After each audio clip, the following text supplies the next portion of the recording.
जय श्री कृष्ण, जय सिया राम। आप सभी वैष्णवों को बहुत बहुत प्रणाम। हमारे ब्रजमंडल के मध्य में विराजमान श्री कृष्ण जन्म स्थान, श्री कृष्ण जन्म भूमि के पुनर्स्थापन के लिए एक सुंदर आयोजन दिल्ली में हो रहा था, अभी भी हो रहा है।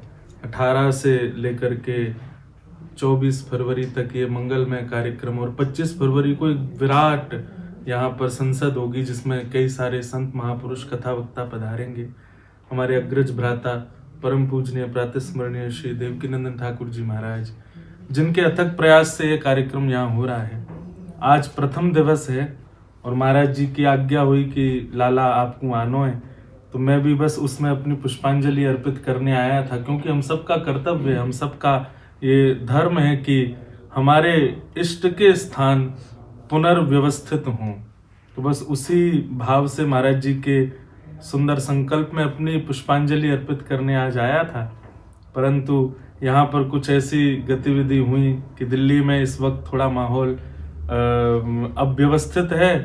कानून ने कुछ ऐसे यहाँ पर नियम लगा दिए हैं कि ज़्यादा लोगों की गैदरिंग अभी उपस्थित नहीं हो पा रही है, लेकिन महाराज जी का ये सत्संकल्प ये पूर्ण होगा और उसकी ये भूमिका आज पता चल गई। क्योंकि अभी महाराज जी से चर्चा हो रही थी कि हमारे ठाकुर जी को जन्म ही सीधे सीधे ना भयो, सीधे गोकुल में ही जन्म है तो नंद रानी के यहाँ प्रकट है लेते नहीं, जेल में प्रकट भये, देवकी के गर्भ में प्रकट हुए, वहां से फिर वसुदेव जी के साथ बड़ी मगजमारी करके पधारे।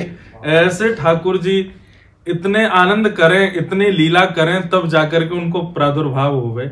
तो ये कृष्ण जन्म भूमि मुक्ति का आंदोलन, ये भी पुनर्कृष्ण जन्मोत्सव का ही भाव है। सीधे सीधे तो नहीं होगा, महाराज जी को भी बहुत श्रम करना पड़ेगा, और वो श्रम आज यहाँ दिखो है दिल्ली में कि इतनी व्यवस्था, इतने सब कुछ व्यवस्थित होने के बाद, इतने सनातनियों के वहाँ उपस्थित होने के बाद भी कारणवश वहाँ कार्यक्रम अभी प्रारंभ नहीं हो पा रहा है। मैं तो महाराज जी के श्री चरणों में यही आकर के महाराज जी को बस अब क्या दे सकते हैं, हम तो बस यही कहेंगे महाराज जी, हम बालकन को पीछे से नेक नेक छोटे छोटे हाथन से सपोर्ट है कि आप या कार्य में आगे बढ़ें, और निश्चित ही हमारे लिए और आगामी युवा पीढ़ी के लिए ये एक बहुत बड़ी प्रेरणा होगी कि कृष्ण जन्मभूमि हमें पुनः प्राप्त होगी।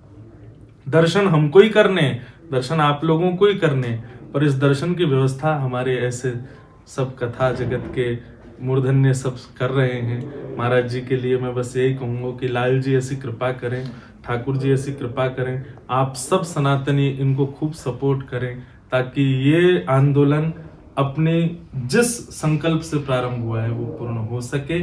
हमारो महाराज जी, आप जो भी योगदान कहेंगे, वैसे तो सब कमी होगा, लेकिन फिर भी आप जब आज्ञा करेंगे कि ये लाला करनो है, तो हम तुरंत हाजिर होंगे। आप सबन को बहुत बहुत जय श्री कृष्ण, जय सिया राम, प्रणाम। और जे भैया, हम तो यूं ही कहें कि सबन को भगवान अगर कोई बालक दे न तो एक ही दे, पर इन जैसो ही दे। ठाकुर जी को परम भक्त, पिताजी को परम भक्त, माता को परम भक्त, तो इनते जब जब हम मिले तो हमको बड़ी प्रसन्नता हुई।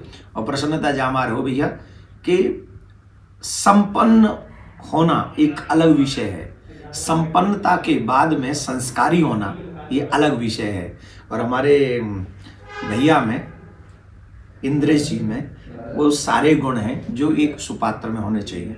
तो जब आपने हमको बताया कि पूज्य महाराज श्री को 50 वर्ष हो गए हैं, तो हम तो भगवान से, प्रियाकांत जी से एक ही प्रार्थना कर रहे हैं कि उनको महाराज ठाकुर जी महाराज को वो हमारे प्रियाकांत सरकार स्वस्थ रखें और कथाओं में ऐसे ही व्यस्त रखें, जिससे हमको और भी ज्ञान का कुछ प्रसाद प्राप्त होता रहे, जिसको हम प्राप्त करके आगे समाज के कल्याण के लिए वितरण करते रहें।